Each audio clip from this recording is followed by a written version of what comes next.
우리 하나님 말씀을 봉독하겠습니다. 사도행전 20장 17절에서 24절에 있는 말씀입니다.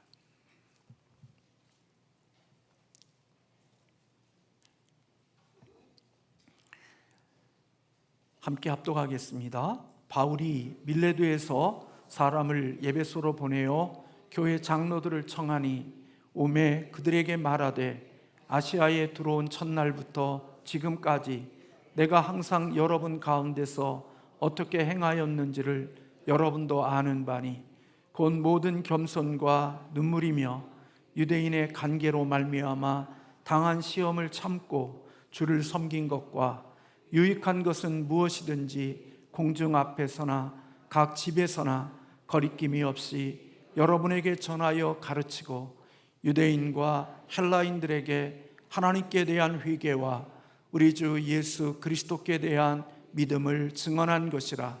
보라, 이제 나는 성령에 매여 예루살렘으로 가는데 거기서 무슨 일을 당할는지 알지 못하노라. 오직 성령이 각 성에서 내게 증언하여 결박과 환난이 나를 기다린다 하시나 내가 달려갈 길과 주 예수께 받은 사명 곧 하나님의 은혜의 복음을 증언하는 일을 마치려 하면은 나의 생명조차 조금도 귀한 것으로 여기지 아니하노라. 아멘. 오늘 같이 함께 나누고자 하는 제목은 열정의 사람, 그 뒤에 바울이라고도 붙일 수 있겠습니다. 안나 카레리나라는 법칙이 있습니다. 생물학자인 제레드 다이어몬드가 총균세라는 책에서 붙인 법칙입니다. 총균세의 법칙이라는 총균세의 책의 약 한 9장인가에 보면 바로 이런 안나 카레리나라는 법칙을 그곳에서 이야기하고 있습니다. 이 법칙은 톨스토이의 소설인 안나 카레리나에서 행복한 가정은 모두 엇비슷하고 불행한 가정은 불행한 이유가 제각기 다르다는 이 말에서 영감을 얻어서 이 법칙을 만들었습니다. 자연계에는 약 한 148종의 포유류의 야생동물이 있는데 그 중에 약 한 14종만 가축화되었다고 합니다. 사람이 기를 수 있는 가축되어진 동물들은 소나 양이나 돼지, 이러한 것들은 성장이 빠르고 번식력이 좋고 인간을 잘 따르고 먹이를 너무 많이 먹지 않는 조건, 이런 조건에 부합한 동물들만 바로 사람들이 기를 수 있고 가축으로 둘 수 있는 것이 되었다고 합니다. 이런 조건 중에 만약 하나가 맞지 않는다고 하면 결코 가축화될 수 없다는 거죠. 다른 조건이 다 만족되어졌는데 굉장히 싸납고 사람의 생명을 위협하는 그런 것이 있다면 결코 다른 조건이 있어도 결코 그것은 사람이 가축으로 기를 수가 없다는 것입니다. 우리가 어떤 영역에서 남다른 성공을 거둔 사람들에게는 공통점이 있다고 알려져 있습니다. 다른 성공의 조건이 다 있어도 이 한 가지가 없으면 그 사람은 결코 성공하는 자리에 이를 수 없고 승리하는 자가 될 수 없다는 겁니다. 그것이 바로 무엇이냐면 열정입니다. 어떤 조건과 어떤 여건과 어떤 영역이 있든지 나름대로 성공을 거둔 사람들, 승리한 사람들에게는 공통적으로 열정이라는 것이 다 있었다는 것입니다. 열정이라는 것은 우리가 무엇을 선택할 때 그것을 완수시킬 수 있는 일에 있어서 가장 필요한 것이 바로 열정이지요. 이 열정이라는 단어의 사전적인 의미는 어떤 일에 대한 열렬한 마음을 가지고 열정하는 마음, 그렇게 단어를 해석해 놨습니다. 열정은 나 자신을 움직이는 힘이라고 그렇게 말할 수 있습니다.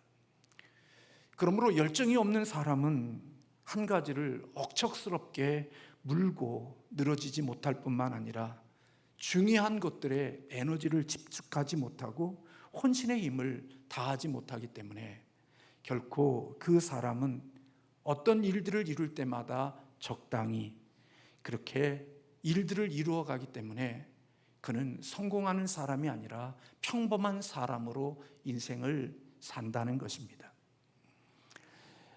20세기의 유명한 현대 무용가로 알려진 마사 그레이엄은 그가 독창적인 무용가로서 20세기에 유명한 사람이 되어질 수 있고 거장이 될 수 있었던 것은 그가 평범함을 거절했기 때문이라고 합니다. 그녀는 이런 말을 했습니다. 세상의 유일한 죄악은 평범해지는 것이다. 오늘 우리가 살고 있는 이 세상은 모든 사람들이 평범해지기를 원하지만 모든 사람들이 평범해지기를 원하는 그것은 결코 위대한 일들을 만들어내거나 성공하는 삶을 만들어내지 못한다는 것입니다. 평준화시키는 것, 그 평준화가 인생의 탁월함과 그리고 더 멋진 세상을 만들어가는 게 아니라 평준화는 결코 우리의 인생 속에 그저 그런 인생으로 살다가 이 땅을 마치게 한다는 겁니다. 열정이 있는 사람은 평범하기보다는 최선을 다하고, 열정이 있는 사람은 혼신을 다하고, 열정이 있는 사람은 끝까지 한다는 겁니다. 그렇기 때문에 한 영역, 그것이 어떤 영역이든지 그 영역에서 최고가 될 수 있고 성공에 한 발자국 더 다가갈 수 있다는 겁니다. 그래서 배우가 되거나 운동선수가 되거나 기업가가 되거나 이 땅의 그 영역이 어떤 영역이든지 그가 하는 모든 것들 속에 나름대로 업적을 만들고 그리고 위대한 일을 만든 성공자가 되는 사람들에게는 공통점으로 그들에게는 열정이 있었다는 것입니다. 그래서 성공한 사람들끼리는 그가 하는 영역이 어떤 영역이든지 서로를 통한다고 그럽니다. 그게 기업가든 교수든 그리고 자기에게 주어진 일이 운동선수든 그들이 뭔가 귀대한 승리를 거둔 사람들끼리 만나게 되면 그들끼리는 서로 통하는 뭐가 있다고 그러는데 그게 바로 그들 속에는 공통적으로 열정이라는 것이 그들의 삶 속에 있었다는 것입니다. 정주영의 현대그룹의 역사나 또 손흥민이나 또 박세리나 이 땅에 있는 모든 사람들의 모습을 보면 그 중심 속에는 뜨거운 열정이 그들에게 있었음을 우리는 알 수가 있는 거지요. 성공하지 못한 사람들, 뭔가 대단한 업적을 이루지 못한 사람들에게는 공통점이 있는데 그것은 바로 열정이 없거나 열정이 부족한 사람들이었다는 겁니다. 그래서 우리는 열정이 없었기에 그것이 없었기에 그저 그렇게 평범함으로 우리의 인생을 살아가고 있는지도 모르겠습니다. 물론 열정을 가지고 있다고 해서 다 성공하는 것은 아니지만 열정 없이는 성공한 사람은 없다는 겁니다. 그것이 안나 카레리나의 법칙에서 우리에게 증명해주고 있고 그것을 우리에게 보여주고 있는 것입니다. 허클베리 핀의 모험이라는 책과 톰 소요의 모험이라는 책을 쓴 작가의 작품 이름이지만 마크 트웨이는 그렇게 이야기를 했다고 합니다. 우리가 죽었을 때 장의사도 슬퍼하도록 멋지게 살자, 그런 말을 했다고 그래요. 다시 말하면 인생을 뜨겁게 살아야 한다는 거죠. 공중에 나는 열기구를 띄우기 위해서는 그 기구 안에 뜨거운 열이 있어야 공중으로 열기구가 뜨는 것처럼 우리의 마음과 우리의 생각에 뜨거운 열정이 있고 뜨거운 마음이 있어야 우리의 인생들이 하늘을 나를 수 있고 공중을 부양할 수 있는 자들이 된다는 것입니다. 그렇게 위대하게 마음의 열정을 가지고 살아간 사람들에게 하나님이 좋은 열매를 맺게 하셨을 뿐만 아니라 그들은 그렇게 살아온 삶이기에 인생이 맞춰졌을 때 후회하는 삶이 되어지지 않는다는 겁니다. 고대 철학자였던 아리스토텔레스는 인간이 모든 행위의 원인을 7가지로 이야기를 했습니다. 사람들이 행동하고 사람들이 움직이는 것은 그냥 움직이는 게 아니라 거기에 원인이 있다는 겁니다. 그 7가지의 원인이 기회, 본능, 강요, 습관, 이성, 열정, 욕구, 이 7가지가 있을 때 사람들은 행동하고 움직인다는 것입니다. 그래서 여러분, 인간은 이성이나 누군가의 강요나 열정이나 내 마음속에 욕구가 있을 때 사람들은 움직이고 행동한다는 거예요. 그래서 여러분, 성공한 사람들과 관계되어져 있는 단어가 열정이고, 이 땅을 탁월하게 살아가는 사람들에게 관계된 단어가 습관이라는 겁니다. 좋은 습관을 가진 사람들이 탁월한 사람이 될 수 있고, 열정이 있는 사람이 성공하는 자가 되어진다는 것입니다. 예수 그리스도를 믿는 것과 믿지 않는 것과 관계하지 않고 세상을 살아가는 가운데 속에서 열정을 가지고 있는 사람이 뭔가 이 세상 속에서 성공을 만들어내고, 좋은 습관을 가지고 매일 반복하는 그 좋은 습관이 그를 탁월한 자들로 만든다는 것입니다. 그래서 여러분, 김병만인가 누군가가 그 뭐예요? 코미디언 중에 뭐 하나 있죠? 제목이 뭐예요? 뭐죠? 전우회 법칙 말고 옛날에 한 거. 네? 달인. 네, 달인. 달인은 그냥 달인이 되는 게 아니라 똑같은 습관을 반복하는 가운데 속에 그가 달인이 되어지는 거죠. 신문을 던질 때도 그냥 딱 던지면 그냥 날아가는 거예요. 저는 우리 그 광고지를 돌리면서 오토바이를 타고 달리면서 옆에다가 오토바이 하나 딱 잡고 이쪽 손으로 팍팍팍 던지고서 가는데 집집마다 다 이렇게 던져지는 기가 막힌 사람들을 보면서, 야, 대단하다. 어떤 사람 물통을 확 던지는데 차 위에 높은 곳에 그 생수통이 그냥 딱 들어가서 딱 가라앉는 거예요. 그건 그냥 되는 게 아니라 하루의 일반적인 습관의 반복이 그런 것을 만드는 것처럼, 인생의 성공을 이룬 사람들에게는 열정이 있고 탁월함에 이르는 달인들은 똑같은 일을 반복하는 습관이 있다는 겁니다. 그래서 저나 여러분이나 열정 없이 사는 사람은 성공을 기대할 수가 없습니다. 그런 사람들에게는 성공이 다가오지 않습니다. 열정이 없는 사람은 그냥 시간을 보내는 거고, 열정이 없는 사람은 시간을 때우는 거고, 열정이 없는 사람은 그냥 늙어가는 겁니다. 그러나 열정이 있는 사람은 성장하고 성숙하고 영구로 가는 거지요. 그래서 열정이 있는 사람은 천기를 낭떠러지를 떨어지는 폭포와 같은 힘을 가지고 있기에 그 열정이 그에게 힘을 만들어내고 인생을 살아갈 수 있는 성공의 자리에 있게 하는 자원이 된다는 것입니다. 오늘 본문의 주인공 바울을 보십시오. 그는 뜨거운 열정의 사람이었습니다. 그가 밀레도에서 예배소에 있는 장로들을 초청하여 그들과 함께 이야기를 나누면서 자신이 예배소에서 어떻게 사역을 했는지에 대한 이야기를 그들에게 회상하고 있습니다. 겸손과 눈물이며 유대인의 관계로 인하여 당한 시험을 참았고 그 가운데 속에서도 주를 섬겼으며, 유익이 되는 것이라면 공중에서나 각 집에서 거리낌 없이 내가 전하였다. 저는 이 말씀 속에서 바울이 얼마나 뜨겁게 인생을 살았는지를 느껴질 수 있습니다. 언젠가 저는 이 말씀을 읽으면서 제 마음에 큰 은혜가 되어져서 이 본문을 중심으로 논문을 하나 써볼까 하는 생각도 가진 적이 있습니다. 겸손하며 눈물을 흘리며 많은 방해와 관계가 있음에도 불구하고 그 모든 것을 참고 주를 섬기며 필요한 것이 있다면 많은 사람들에게 거리끼는 장소에 있다 할지라도 개의치 아니하고 자기가 전하고자 하는 말을 다 전했다고 그렇게 말하고 있습니다. 그것만이 아닙니다.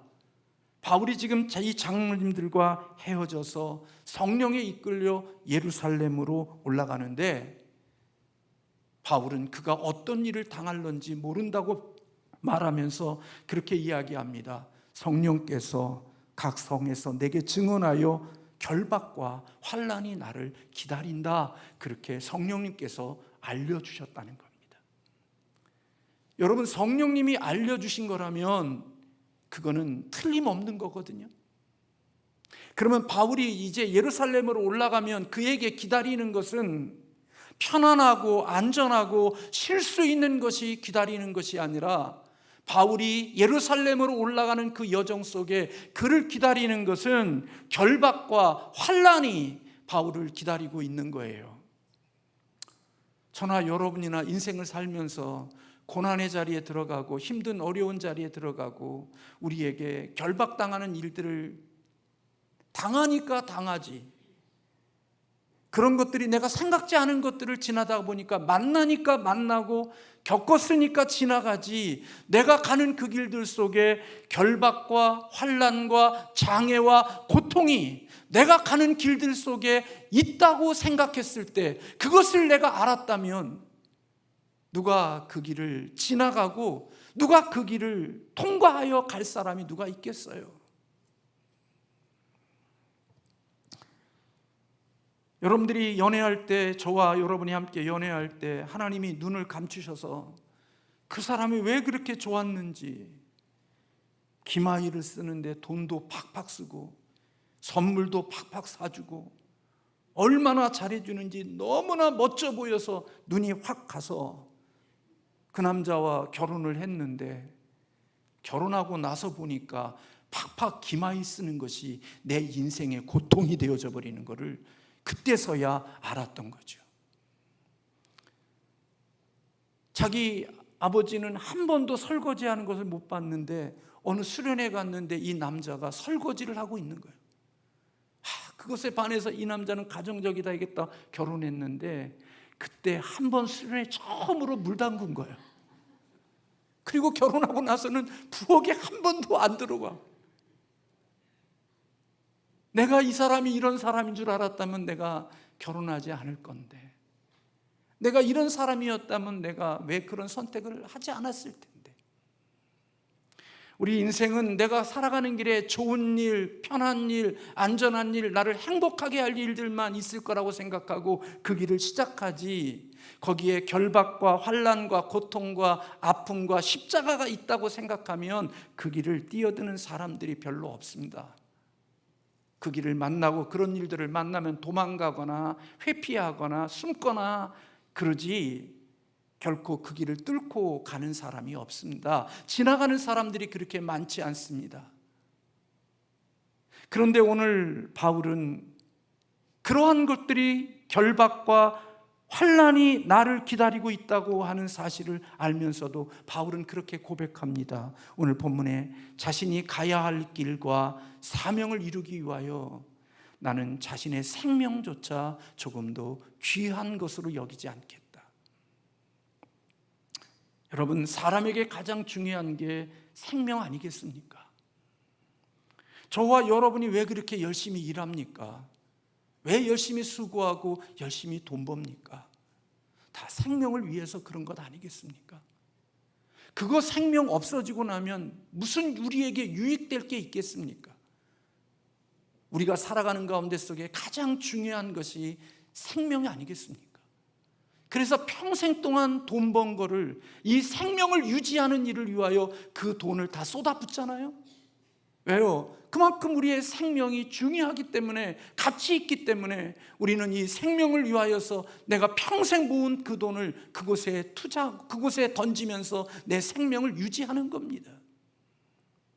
그런데 바울은 내가 이 생명을 버리는 것도, 이 생명조차도 귀한 것으로 여기지 않겠다, 그렇게 고백하고 있는 겁니다. 어떻게 이렇게 살 수 있을까요? 여러분, 열정은 그냥 나오지 않는 것 같아요. 우리의 마음의 뜨거움은 그냥 나오는 게 아니라 우리의 마음속에 사명이 있을 때, 하나님의 부르심 받은 사명을 가지고 있을 때 우리의 가슴 속에 열정이 있고 우리의 가슴 속에 뜨거움이 울러 나오는 거지요. 사명이 있는 사람을 그래서 막을 수가 없는 겁니다. 하나님의 소명이 있는 사람을 그 누구도 막을 수가 없는 겁니다. 이 땅에서 정말 싸워서 이기기 어려운 사람들, 키 작은 거, 힘없는 거, 그거 아닙니다. 싸워서 대학에 이기기가 쉽지 않은 사람이 뭐냐? 목숨 걸고 달려드는 사람. 이길 수가 없습니다. 여러분, 여성이 약하지만 목숨 내걸고 달려드는 사람 이길 수 없습니다. 다 도망가야 됩니다. 그런데 그런 열정이 어디에서 나오느냐? 오늘 바울을 보니까 사명에서 그런 뜨거움이 나온 거예요. 하나님이 주시는 사명, 그리고 예수를 믿지 않더라도 내가 어느 공동체에 소속되어져서 내가 뭘 해야 되는지에 대한 사명감을 가지고 살아가는 사람, 그는 누구를 가르치든지 돈을 벌든지 이 땅에 어느 곳을 청소하든지 하나님이 주시는 사명감이 있는 사람은 뜨거움으로 그곳에서 일할 수 있는 자가 되어진다는 겁니다. 가나안 땅을 정탐했던 12명의 사람들을 생각해 보십시오.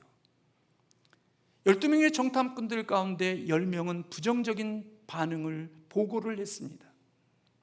그들이 보고한 내용을 우리 한번 같이 읽어볼까요? 어떻게 보고했습니까? 우리는 능히 올라가서 그 백성을 차지하지 못하리라.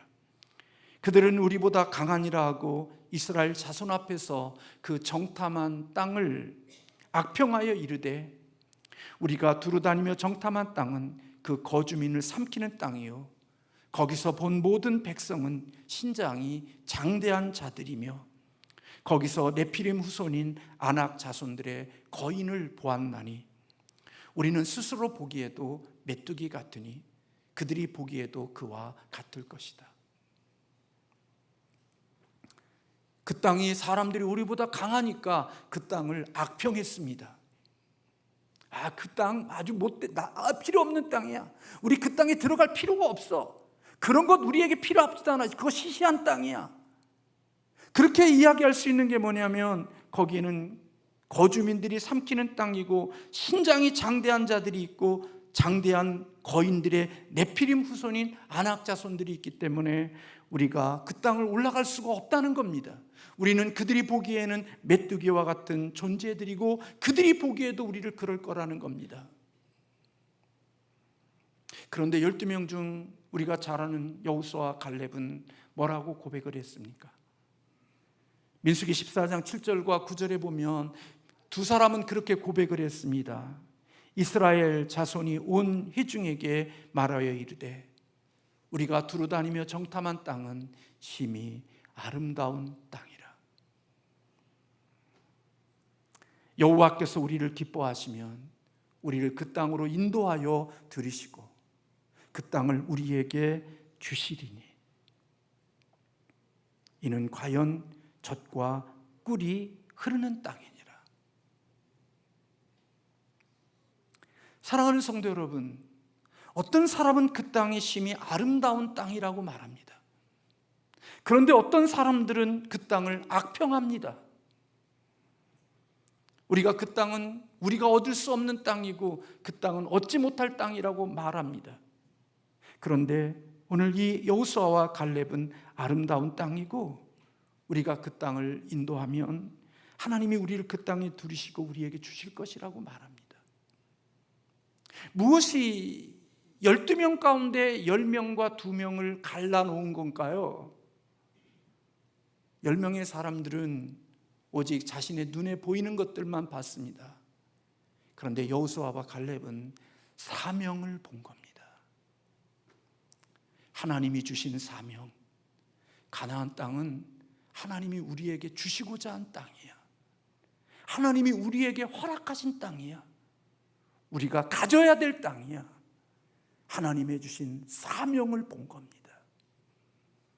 사명이 없는 사람 보는 대로 말합니다. 힘들면 힘들고 어려면 어렵고 아프면 아프고 그리고 끊임없이 악평을 하며 그 땅을 살아냅니다. 그러나 소명이 있는 사람, 사명이 있는 사람, 거인이 있고 불가능한 땅이지만 사명이 있는 사람은 그럼에도 불구하고 하나님이 우리에게 주실 것이라고 믿고 그 장애물과 장벽과 환난을 개의치 아니하고 지나갈 수 있는 사람, 뜨거움에 열정이 있는 사람, 그게 바로 사명을 가지고 살아가는 사람입니다. 근데요, 사실 그 땅은 얻어야 될 땅이에요. 왜요? 우리가 창세기를 새벽 기도마다 보고 있지만 이미 그 땅은 아브라함이 해쪽 속 에그론에게 많은 비용을 주고 이미 산 땅이에요. 그리고 아브라함의 사라가 거기에서 장사 지냈고 아브라함도 그 땅에서 장사 지냈어요. 이미 아브라함이 믿음으로 돈 주고 산 땅이라고요. 이스라엘 백성들의 땅이에요. 그들이 취해야 될 땅이라고요. 사명자가 얻어야 될 땅이라고요. 근데 10명의 사람들은 그 땅의 눈에 보이는 장벽과 환난과 두려움을 보고 다 도망가 버린 거예요. 그래서 그들은 광야에서 다 죽었어요.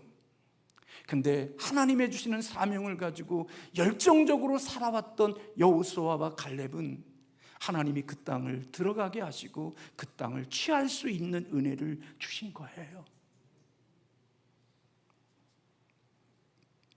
사명이 있는 사람, 우리가 그렇게 살지 못하지만 열정이 있는 사람이 됩니다. 스카펙이 말한 대로 아직도 가야 할 길이 있는 사람은 결코 늙어도 인생을 뜨겁게 살아가고자 하는 열정이 있게 된다는 겁니다. 그래서 여러분, 소명은 내가 이 세상을 차별하게 살아갈 수 있는 능력이 되는 거지요. 여러분들이 잘 아는 월트 디즈니는 자기 힘으로 돈을 벌어서 이 지구상에 가장 행복한 것을 만들고 싶은 꿈이 있었고 소망이 있고 소명이 있었대요. 그 꿈이 우리가 잘 아는 디즈니 월드라는 모든 아이들과 지금도 모든 아이들의 꿈을 이루는 그러한 공간을 만들었대요.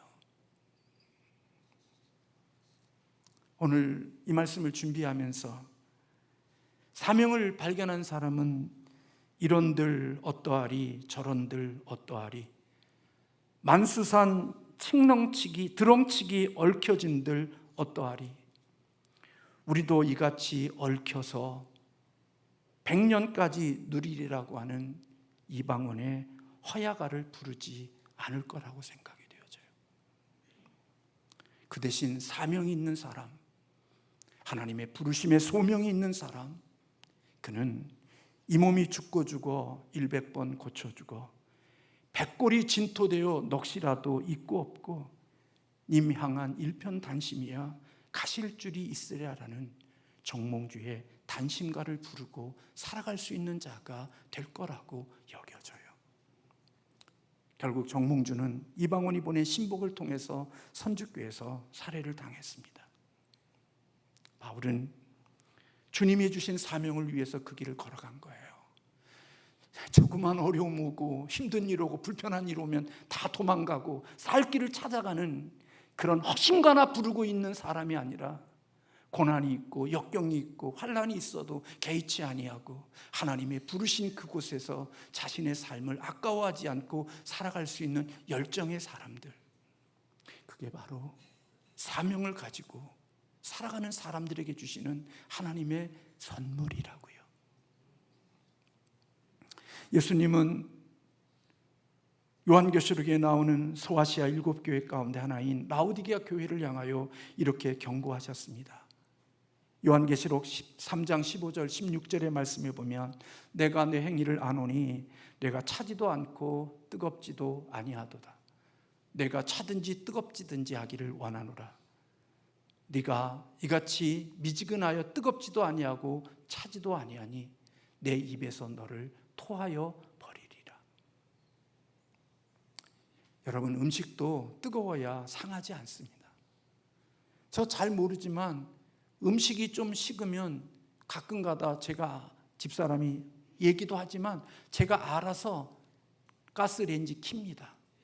태워서 그렇지. 여러분, 더운 날은 차가운 것이 좀 음식이 식어지면 다시 데펴야 됩니다. 그래야 상하지 않습니다. 여러분, 미지근한 신앙인들 보십시오. 팍팍 다 상합니다. 조금만 시험 망해도 상하고 조금만 날씨만 변경돼도 상해서 먹을 수 없는 음식이 되어져 버립니다. 그러나 뜨거운 사람은 쉽게 상하지 않습니다. 쉽게 넘어지지 않습니다.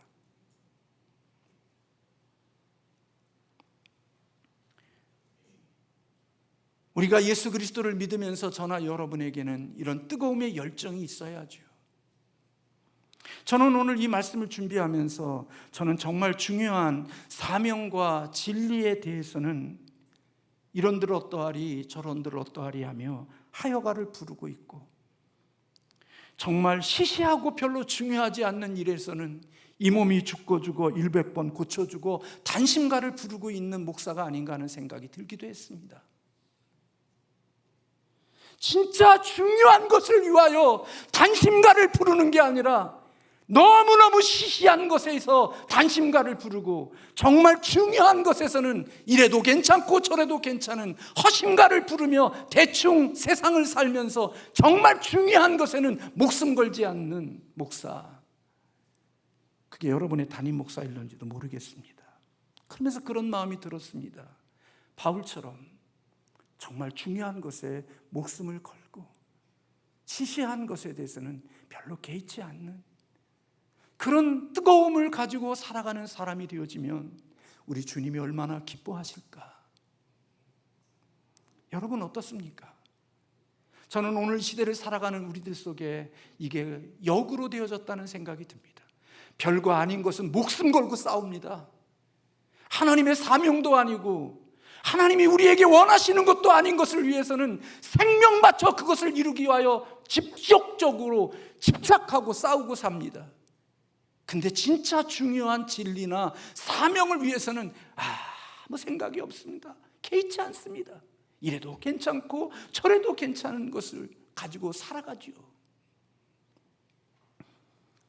내가 누구인지 아는 사람, 내가 무엇을 해야 되는지를 아는 사람, 그런 사람은 반드시 단심가를 부르며 뜨거운 열정을 가지고 인생을 살아가는 사람이 될 것입니다. 저는 오늘 예배하는 젊은 청년들을 비롯하여 우리 귀한 다음 세대들에게 저는 이 말씀을 꼭 드리고 싶어요.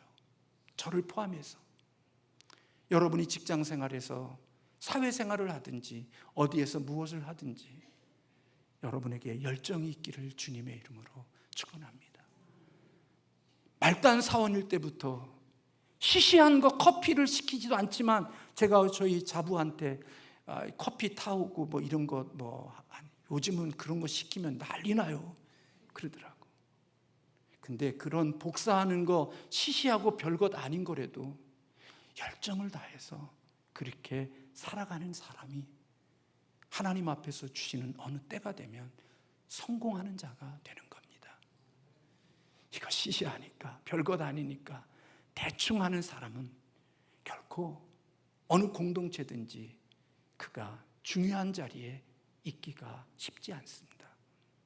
그냥 평범하게 살다가 평범하게 끝나는 겁니다. 바울이 이렇게 살아온 삶의 고백이 그런 고백입니다. 디모데후서 4장 6절에서부터 8절까지 바울은 그렇게 고백을 하고 있습니다. 전제와 같이라는 것은 내가 죽을 때가 됐다는 겁니다. 모든 제사에 마지막으로 붓는 게 포도주인데 그 포도주를 붓는 마지막 제사에 자신의 인생의 끝자락에서 바울이 그런 고백을 하고 있습니다. 같이 한번 읽어볼까요? 내가 벌써 부어지고, 제가 괜한 얘기 했나 봐요. 여러분의 기를 많이 죽여놨죠? 그래서 이거 읽을 만한 힘도 없죠. 죄송해요. 그러나 한번 힘을 내보세요. 전제와 같이 내가 벌써 부어지고 나의 떠날 시각이 가까웠도다. 나는 선한 싸움을 싸우고 나의 달려갈 길을 마치고 믿음을 지켰으니 이제 후로는 나를 위하여 의의 면류관이 예비되었으므로 주 곧 의로우신 재판장이 그날에 내게 주실 것이며 내게만 아니라 주의 나타나심을 사모하는 모든 자에게 도니라. 하나님을 사랑하는 사람, 하나님의 사명이 있는, 소명이 있는 사람의 열정 있는 사람은 예배당에 일찍 오고 제일 늦게 가는 사람이에요. 열정이 없는 사람은 제일 늦게 왔다 제일 빨리 가. 그러나 세상에 열정이 있는 사람은 교회에 가장 늦게 오고 세상으로 가장 빨리 가는 게, 세상에 열정이 있는 사람은 그런 몸이 만들어지는 거예요. 그러나 하나님에 대한 열정이 있고 하나님에 대한 사명이 있는 사람은 예배당에 누구보다도 일찍 와서 예배를 준비하고 예배를 다 드리고도 예배당을 돌아보며 주님 앞에서 삶을 떠날 수 있는 사람, 그게 저절로 되는 게 아니라 내 마음속에 있는 사명감과 하나님이 내게 주시는 열정이 나로 하여금 그런 삶을 만들어 간다는 겁니다. 고민되죠. 오늘 내가 제일 늦게 왔는데 또 오늘 설교에 또 이랬으니까 일찍 가면 또 안 되고 눈치를 좀 보다가, 아니요, 제가 그 얘기하는 거 아니에요. 열정이 있어야 행복한 거예요. 그래야 뜨거움이 있어야 나를 불태우고요, 나를 병들지 않게 하고요, 나를 행복하게 하는 거예요. 바울은 그래서요, 주의 사역을 감당하면서 끌려간 적이 없어요. 감옥에 가도 찬송 부를 수 있었고요, 매 맞아도 하나님 앞에 감사했고요, 그의 인생 가운데 속에 험난한 일들을 많이 봤지만 원망하고 불평하고 인생을 살지 않고 찬송하고 감사하며 인생을 살았어요. 여러분들이 가정의 주부로서 나는 이 가정에 내조하는 가정의 경영자야라는 마음을 가지고 내가 아내로서 나는 사명이 이 가정의 모든 것을 돌보는 경영자라는 마인드를 가지고 살아가는 주부는요, 설거지하면서도요, 또 뭘 하면서도요, 행복하게 그 일을 할 수 있어요. 그게 없는 사람은요, 그릇 깨트리고 그거 보면 옆에 있는 사람이 다 얼마나 불안한지, 나를 행복하게 할 수 있는 그게 내게 있는 사명이라는 것을 깨닫고 거기에서 나오는 열정이 있을 때 그릇도 잘 닦을 뿐만 아니라 그곳에서 정성을 다해서 그 일을 할 수 있는 아름답고 멋진 사람이 될 수 있다는 거예요. 제가요, 관광버스를 탄 적이 있거든요. 근데 관광버스를 타니까요, 그 운전기사는요, 손님이 내리면요, 다시 다 마대자루를 다 닦고, 다시 또 손님이 타면 또 닦고, 또 닦고. 저는 그 모습이 보기에 참 좋았어요. 저 사람들 탔다 가니까 다 엉거지고 다 떨어져도 그냥 자기들끼리 지나가고 끝나고 나면 될 텐데, 중간에 좀 내리면 다시 또 닦고, 또 내리면 또 깨끗이 닦고. 저도 그렇게 못 사는 부분인데 그런 모습들을 보면서 참 보기 좋다. 그런 사람들 속에 나름대로 행복이 있지 않을까. 사랑하는 성도 여러분, 오늘 저와 여러분에게 바울에게 주셨던 그런 뜨거운 열정이 저와 여러분에게도 하나님이 선물로 주시는 은혜가 있기를 주님의 이름으로 축원합니다. 기도하겠습니다.